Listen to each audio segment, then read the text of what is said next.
All right, what's up, guys? We're back with another one here. Now, this is a bit old news, but hey, no one's talked about it, so this is a world first. But a couple months ago, actually it was September, so about 2 months ago, an article, a Guilty Gear Strive article, interview with the devs came out in 4Gamer magazine in Japanese. Now, I expected some people to translate it.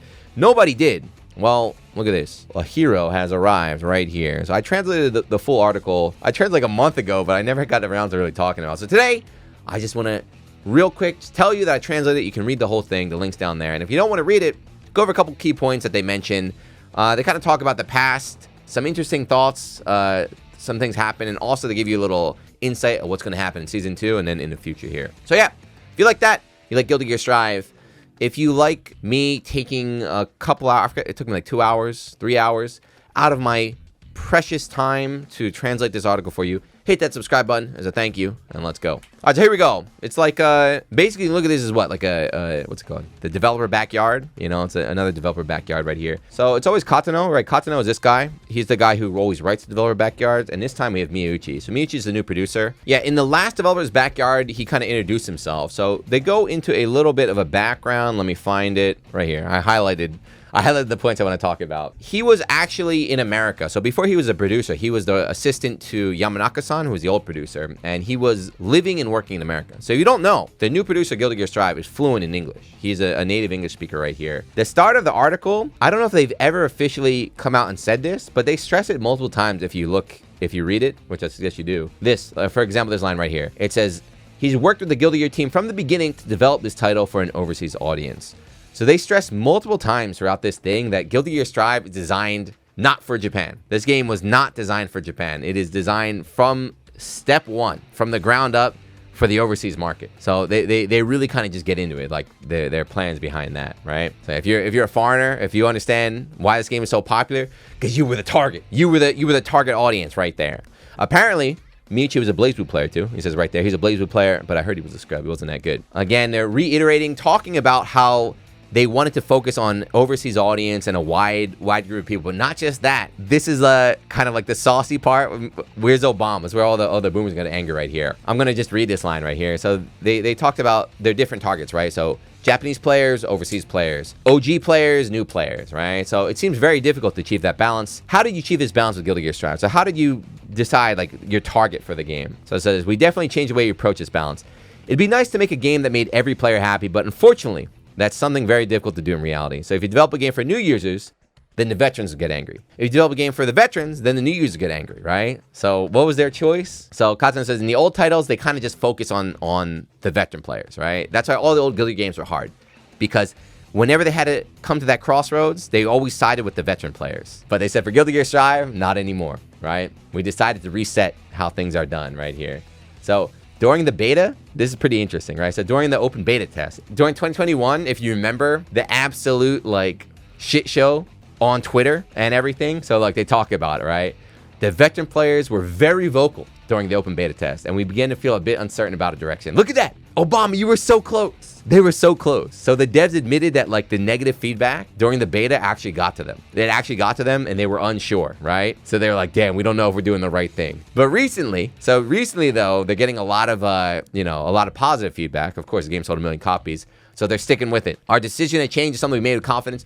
So we'd like to continue this decision in the future. That was super interesting to me. Obama just needed a couple more videos. Just a couple more videos and you could be playing Strive right now. Now, Katano, this is an OG player too, but I like this, right? Again, I'm just real quick summary. I suggest you read it if you got time. His goal as a developer, which are people, the people that complain about Strive don't agree with this, but the very core part of Guilty Gear series is like, we will not make a game that betrays hard work of those who put the time and effort in. Strive is a game that rewards you. It's easy to pick up, but it rewards you if you put in the time, right? On the other hand, they wanted to avoid making a game that was not fun unless you practice. So there's some parts that seem simple, but even if you can't perform a combo or special moves, you can pick up and play the game right there, right? I feel like that's a good, I feel like they achieve that. As much as people always want to be like, oh, Strive's blah, blah, blah, like any baby can win. It's like, no, there's clearly people that are winning more than others. And there's clearly things you can practice. I just think it's like, what people want to practice is not fun. That's it's not part of the article, it's just like my own thoughts. Old Guilty Gear, you'd practice like crazy offense. That was what you really like kind of set apart and like setups.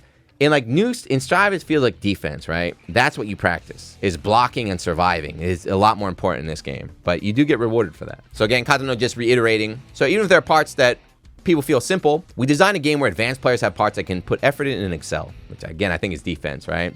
So it's not good for a game to have the image of I can't win unless I put in a lot of effort. There should be other things to enjoy in a fighting game besides just difficult combos and techniques. This last line, I don't know why, but I don't know why that's controversial, but it's really controversial. There should be other things to enjoy in a fighting game besides just difficult combos and techniques. Why is that? Why is that such a hot take? I don't know, but I agree. I agree with that. Now, this is also really big. So I think this line, this little kind of backhanded comment is actually quite big from Katano. He says, I think the game's going better than we anticipated. Now, I feel like it'd be good to balance the game to make sure that the strong players place well in large-scale events. So I think he is kind of, right here, kind of alluding to the fact that, like, maybe some random people are winning, right? Maybe, maybe we get a couple people randomly out. So you got to look at this as, like, you can laugh a little bit, but also this is a good sign, If you want, like, a sweaty Guilty Gear game, this is a good sign, right? This is saying they're going to make the game a bit more stable. How they do that, I don't know. Maybe nerfing the top, I don't know, making some options stronger, but they're aware of some of the randomness in Strive. Katano, again, he's a tournament player. This is like he's a top BlazBlue player back in the day. They've acknowledged that. They're like, wow, Hotashi beat Jiyuna. This game's random. We're going to fix that. So there's a good sign right there. And then again, in bold, I personally feel like we should reward strong and hardworking players, right? It's what he's saying. He's like, right, they want to make a game that anyone can pick up and play, but the strong players, the people that sweat, are the ones that should be winning every time. So they're getting rid of randomness, or they're going to work on getting rid of randomness right there. Now, some other stuff. That's about game balance. Now they talk about some other things about the DLC characters. This is kind of interesting. The DLC characters in the first season, right? Gold, Lewis, Jacko, Happy Cat, Spike, and Testament, right? So the interview says, why don't you just pick a cute girl? Because the first character was Gold Lewis, right? Burly American man. It's like, why didn't you go with a cute anime girl? That would definitely perform better than Gold Lewis. So the reasoning, even though it's not written correctly here, is they didn't want Guilty Gear Strive to keep the Japanese anime image that it always had. So they're trying to move away from like the anime image. So if we just keep adding cute anime characters that are popular in Japan, the game will forever have the image of like an anime game. So it's not necessarily a bad thing, but they want, like I said earlier, they wanted to kind of move away to more like international, neutral image. That's why I went to Gold Lewis. That's pretty funny. It's pretty interesting, but it's also kind of insulting, I guess. They're like, what do the Americans want? 450-pound, burger-loving American sheriff. Toss him in there. But then they talk about going down the line. They talk about Testament. So this is kind of interesting. They're like, Testament is the character they wanted to put in Exerd. Just that little like line. I was like, oh, Testament. They wanted Testament in Exerd, but they couldn't quite do it.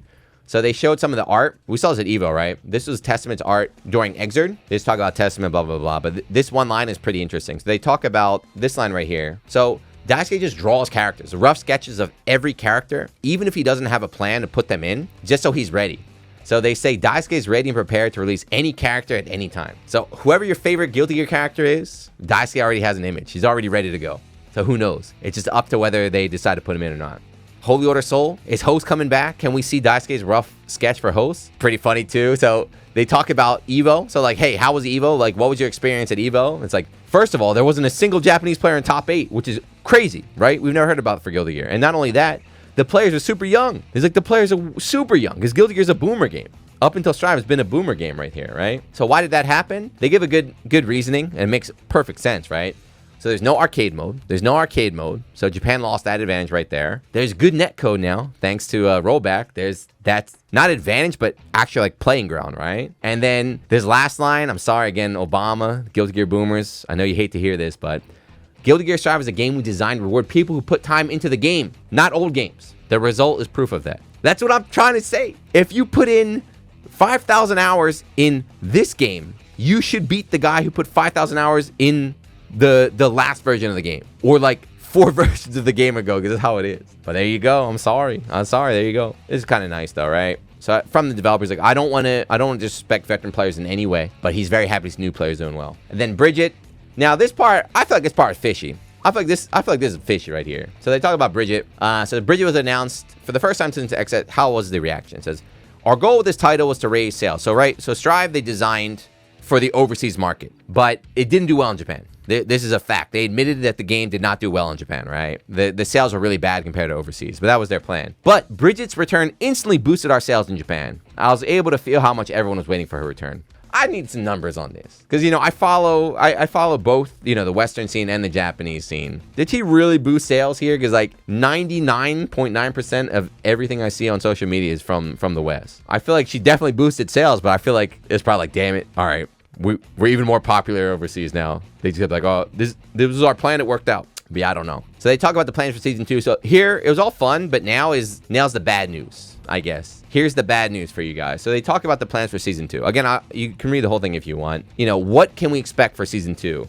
And unfortunately, what they're saying is that they have big plans for this game. So they're not going to stop Strive with season 2. They have big plans for the game from season 3. For season 2, you know, for the rest of the season right now, even though we just started, their focus is going to be on balancing and adjusting everything that they've added to prepare for season 3. So our goal of season 2 is to make the gameplay experience smoother for people that are already playing the game, right? So again, just they keep reiterating that season 2, they're just refining the game. You know, they sold a lot of copies. They added in some stuff before. They're going to get everything ready. Down here, though, again, you see prepare for the future. You can read it yourself. But again, they want to do some stuff, but next season. It's next season. This season, season 2, don't expect anything big. Aside from the characters and some like balance changes, it seems like nothing big is coming out. And then, I mean, this is kind of funny too, is that they're adding report function on netplay because they're worried about crossplay, because PC cheaters against console players, like what's going to happen to poor console players? Like there's going to be a report function.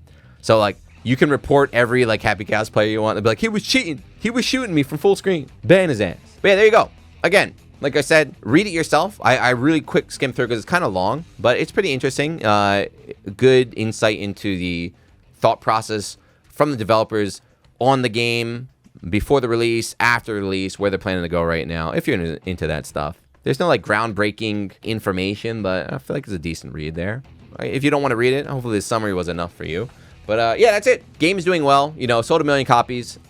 That was actually big for them too. I forgot to mention, but not only is it the first time a Guilty Gear title sold 1 million copies, this is the first time an ArcSys title sold 1 million copies. This is the first time for their company that they made a game that sold 1 million copies. So for them, this is a huge dub. That's why they're really trying to like, they're talking about like, we're getting ready for the future. Like season 3, season 4, they're going to milk it there.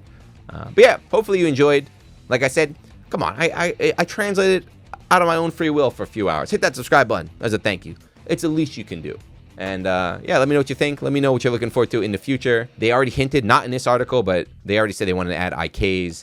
They want to add new moves and things like that. We just got to wait a little bit more. The balance thing is big, though. I like the, we're going to get rid of randomness, man. We'll see. But anyway, yeah, leave a comment what you think, and I'll see you in the next one. Peace.